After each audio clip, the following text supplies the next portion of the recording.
It's late May in Arviat, early spring for an Inuit community on the northern shores of Hudson's Bay.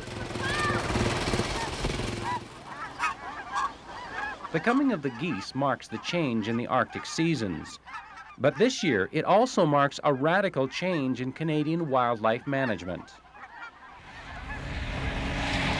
On this expedition, the Inuit hunters are being paid by government to kill 1,000 snow geese.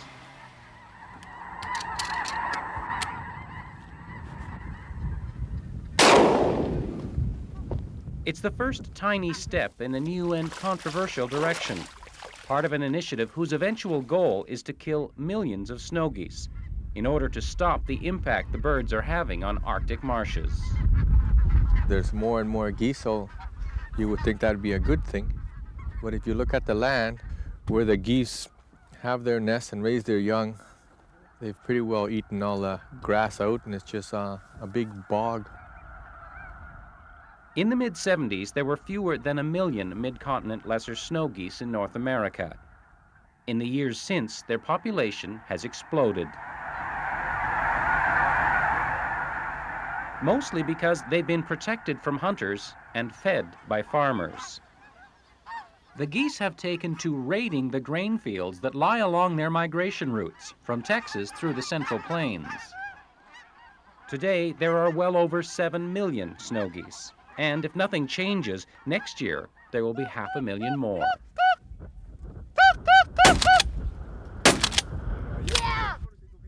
The 1,000 geese Arviat hunters kill will be distributed among neighboring communities.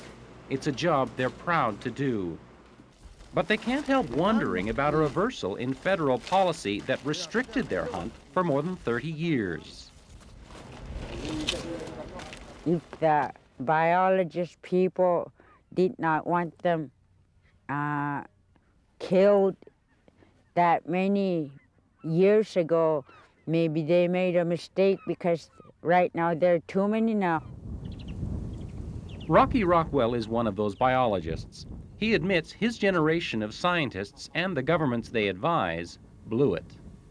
I think that one of the big mistakes that was made 20 years ago is we made some guesses as to what was going on, but we didn't put a monitoring program in place. There was no official program that spanned the Arctic, but at a remote research station at Lapérouse Bay in northern Manitoba, Rockwell has watched goose numbers skyrocket. Get out of here. In recent years, he has conducted his own campaign to try to stop what the birds are doing to this coastal marshland. I feel certainly a sense of personal loss, because it's unfortunate that the students that arrive here today can't see the kinds of things that I saw when I first came here. When Rockwell leads his students out into the research area, equipped with shotguns to scare away the polar bears, it's to study a marsh that's disappearing. 15 years ago, almost all of this area was green.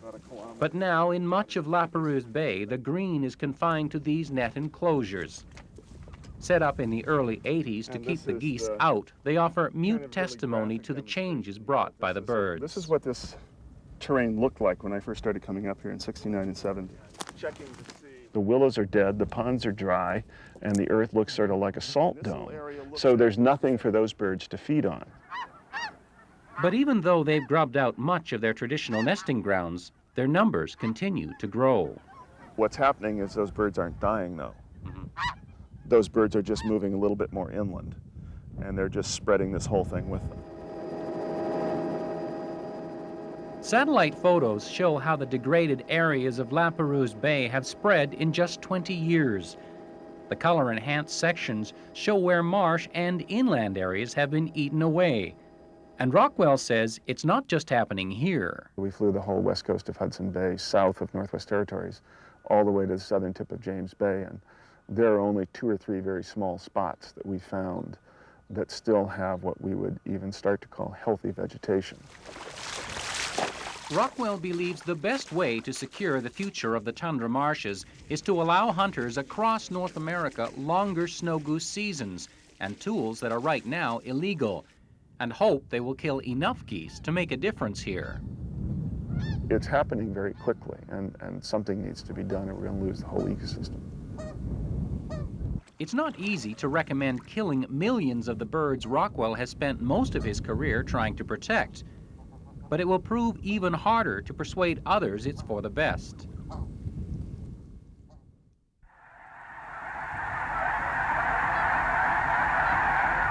They're living, sentient, wonderful creatures that provide marvelous spectacle for all of us and have value in and of themselves as living beings. We can just kill them because we somehow think they're in the way. October at a news conference on Parliament Hill. Animal welfare groups lobby the federal government to ignore the calls for a massive increase in goose hunting. Based upon what my knowledge as a researcher has told me and what we have discovered in the 1 week spent in James Hudson's Bay, I am prepared to say that I do not see a major problem of habitat damage in Hudson's Bay. Vernon Thomas, a wildlife biologist, was hired by the Animal Alliance of Canada and the American Humane Society. What we see here is not a problem for nature. Rather, it is a problem for the modern day notion of management of wildlife. We're simply trying to enact a human set of values, systems. Thomas believes wildlife managers are too eager to intervene in natural systems they don't truly understand, and La Perouse Bay is just the latest example. In my opinion, this is nothing more than a community of plants and animals changing as numbers change, and this is something that goes on everywhere over time. I do not see that as the basis for unleashing an enormous killing program of geese. They've been there for 20 summers. How can they be wrong and you right?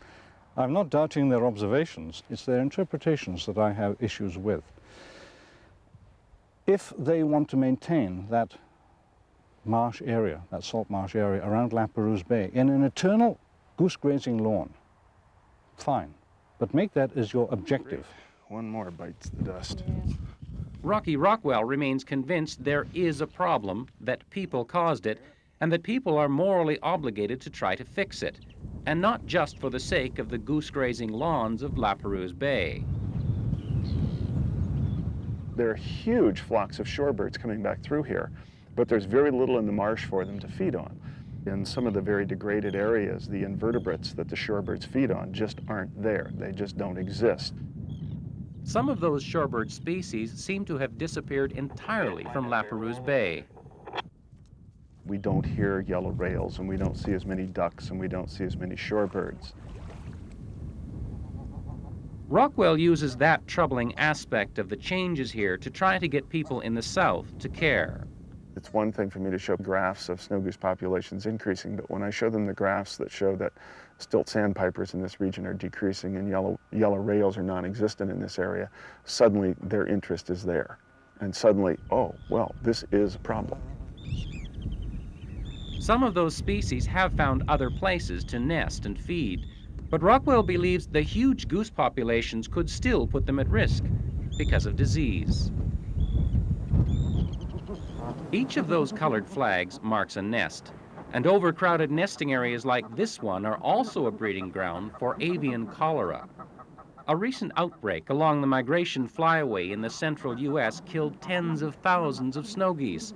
It's nature's way of lowering goose numbers, but it also kills other birds.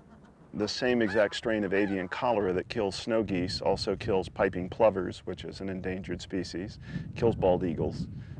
It pretty much runs across all bird forms. And as the crowding goes up and continues to go up, it's most likely that it's some snow goose that's going to play Typhoid Mary, so to speak, and start the avian cholera outbreak.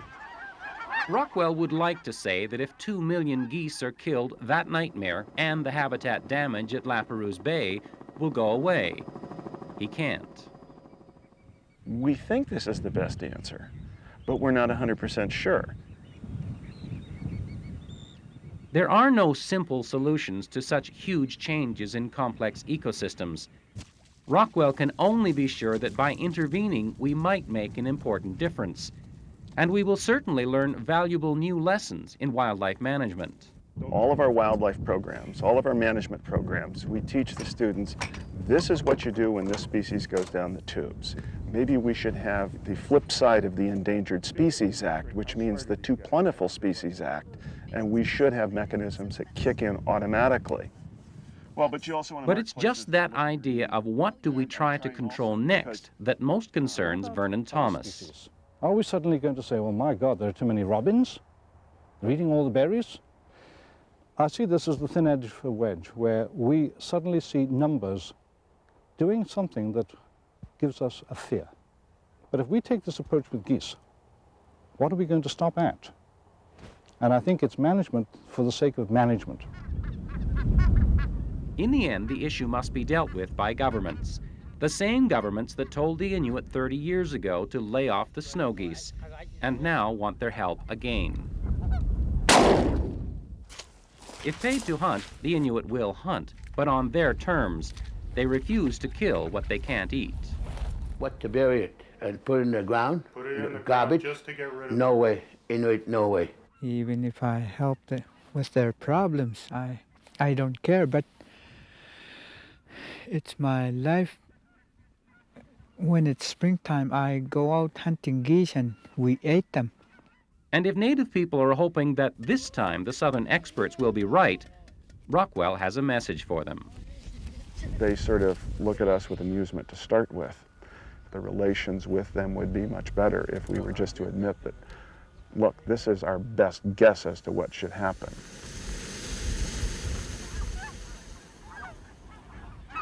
For CBC News, I'm Jim McQuarrie, near Arviat in the Northwest Territories.